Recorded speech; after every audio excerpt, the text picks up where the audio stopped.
Hey everyone, before today's episode gets started, just one thing real quick. Many of you might not know this, but another hobby of mine is Dungeons & Dragons. That's actually Lohan, my Forest Dome cleric, which was lovingly crafted by my DM. Thanks, Rob. But the reason I bring this up is not because of Rob, sorry Rob, but because of something much more interesting. I'm talking about a fantastic D&D podcast set in the Magic multiverse. The voice acting is incredible and it features some of my favorite commanders from Ravnica. So I'm gonna have my friend Niv tell you more about it. Citizens of Ravnica, I am the Firemind Niv-Mizzet, and I have something you might enjoy. Encounter Party is a D&D adventure podcast set in the world of Ravnica. Join 6 professional voice actors as they traverse an original campaign set during the events following My Dragon's Maze.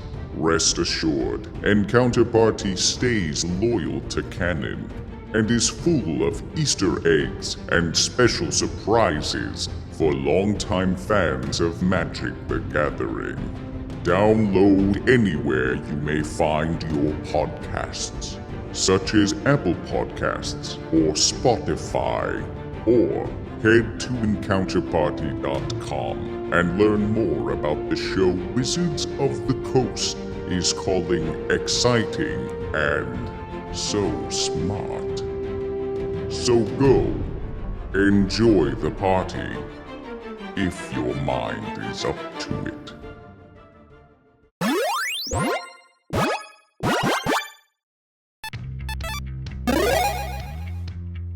Hey everyone, Mitch coming in from the Commander's Core studio. Welcome to the show. So, on today's episode, I'm going to be going over my picks for the worst Magic cards of all time. These cards are so bad that the second that you see them, your immediate thought might be, why in the world does this card exist in the first place? But the thing is that these cards do exist, and I want to talk about just how bad they are, so I'm going to do just that. Obviously, a quick disclaimer before we get started, these are just my opinions. Your picks for the worst cards of all time might be different than mine, and that's okay. Also, I know that at least one of these cards on this list is a favorite of some Commander players, so my apologies in advance.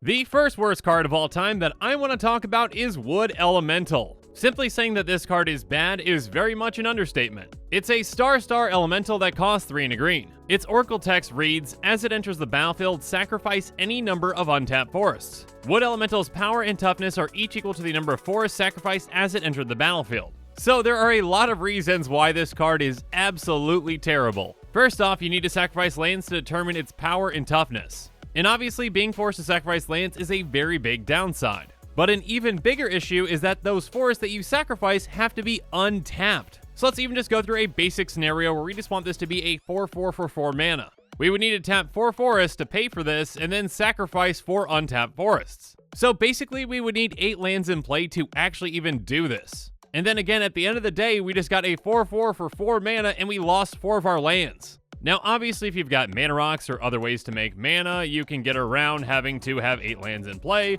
but still, this is ridiculously bad. The funny thing is, though, that this is a reserve list card and it is so famously bad that it is currently $28. So if you want this terrible card in your collection, go for it.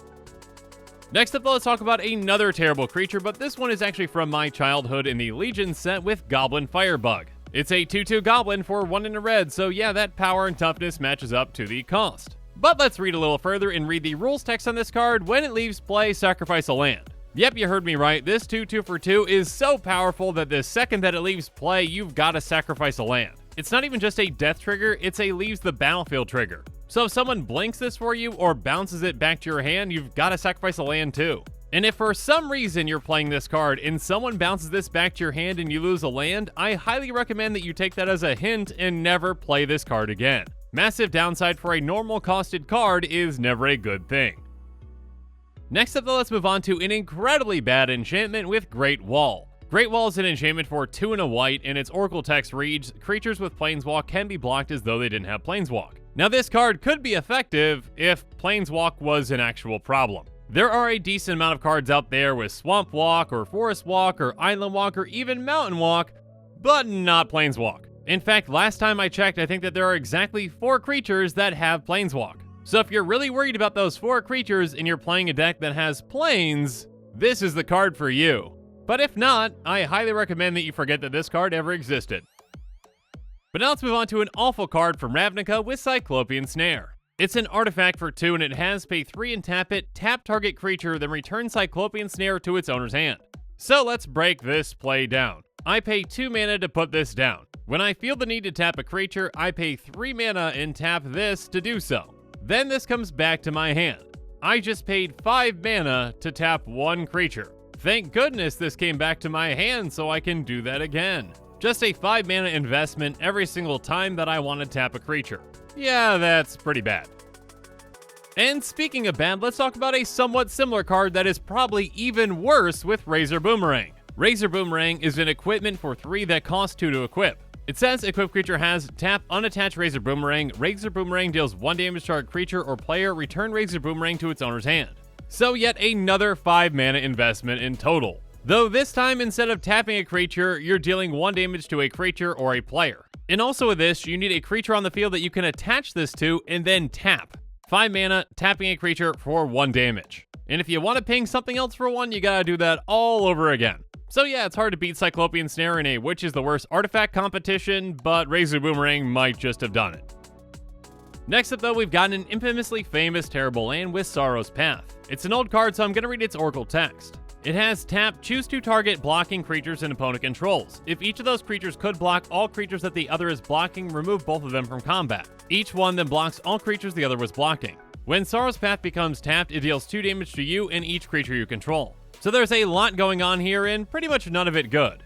First off, this is a land that you cannot tap for mana, so it's taking up your land drop in the turn. The ability to switch 2 blockers around isn't bad, though there are restrictions and your opponent knows that this is on the table, so they can plan their blocks accordingly.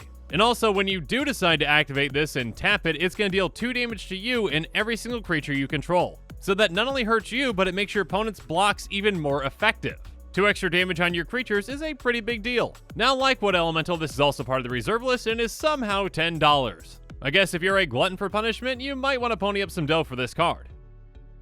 Next up, we've got Break Open from Onslaught, which again was one of these sets that I played in my childhood, and I am dreading the fact that I very well might have played this in a draft. Anyways, Break Open is a card that you might not realize just how bad it is at first, but it's really, really bad. It's an instant for 1 in a red, and it says, turn target face down creature an opponent controls face up. So the first thought might be, well, what if I want to know what my opponent's creature is? Isn't knowledge a good thing?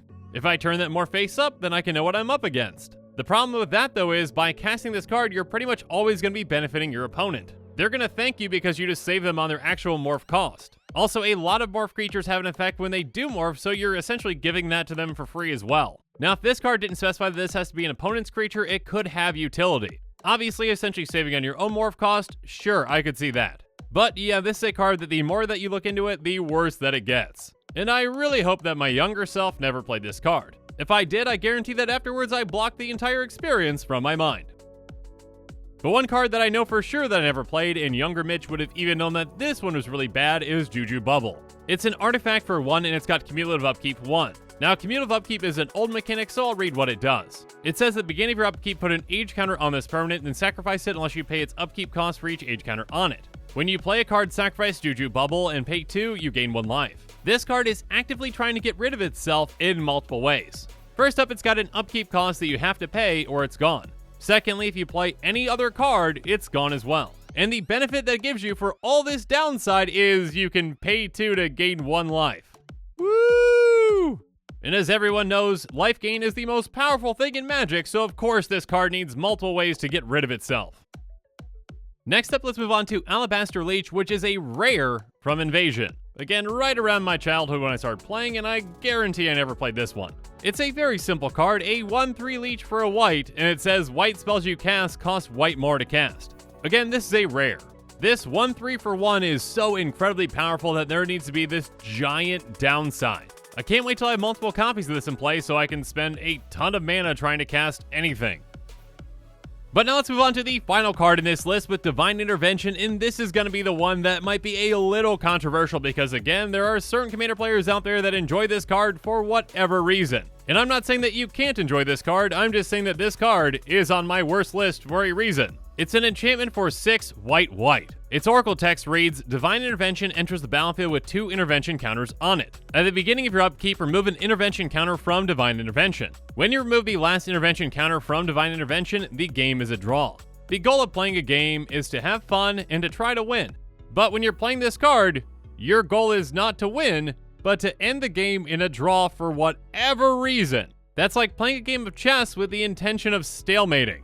Sure, you can do it, but why? Regardless, I might not understand it, but others do, and obviously that's why this card is currently $148.46. Yes, this is yet another expensive reserve list card that made this list. But again, out of all the cards that are bad in Magic that have incredible downsides, at least you can still win the game with them. If you're playing this card, you are actively working to not win the game, and you've got to spend 8 mana and wait 2 turns to do it. Out of all the cards, this is definitely the one where I immediately think, why in the world did they ever make this card? So yeah, there's a reason that it finished here on my list. And with that, the show is coming to a close, so it's my turn to hear from you. So in the comments below, let me know what your thoughts on this episode are, and as always, thanks again and have a good one.